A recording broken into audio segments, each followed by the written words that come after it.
Bonjour à tous, je suis Caroline Yadan-Peza, je suis avocat en droit de la famille depuis 25 ans. La crise sanitaire que nous connaissons nous touche tous et je me propose de vous donner des conseils en droit de la famille pour faire face à cette situation pour le moins exceptionnelle. Une des questions qui m'est le plus souvent posée concerne le droit de visite et d'hébergement et la résidence alternée durant cette période de confinement. Et donc la question c'est, est-ce que cette période de confinement constitue une exception à la règle? La réponse est non. Cette période de confinement ne constitue pas une exception à la règle qui veut qu'on applique le droit de visite et d'hébergement et la résidence alternée concernant son enfant à partir du moment où il s'agit de mesures qui ont été prévues par une convention de divorce ou bien une décision de justice.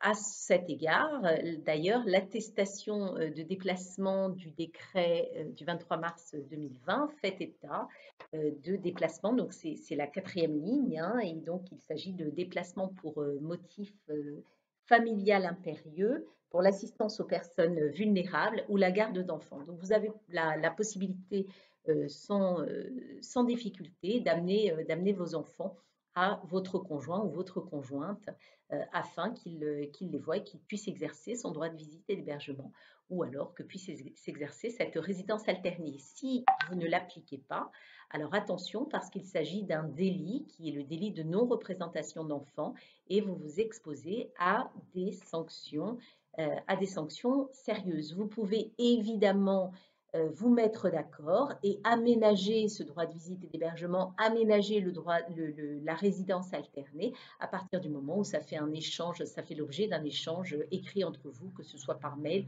ou que ce soit par SMS pour que vous évitiez éventuellement des reproches ultérieurs qui pourraient être formulés. Voilà, c'est mon conseil du jour. J'espère qu'il vous aura été utile. Je vous souhaite une bonne journée et surtout, portez-vous bien.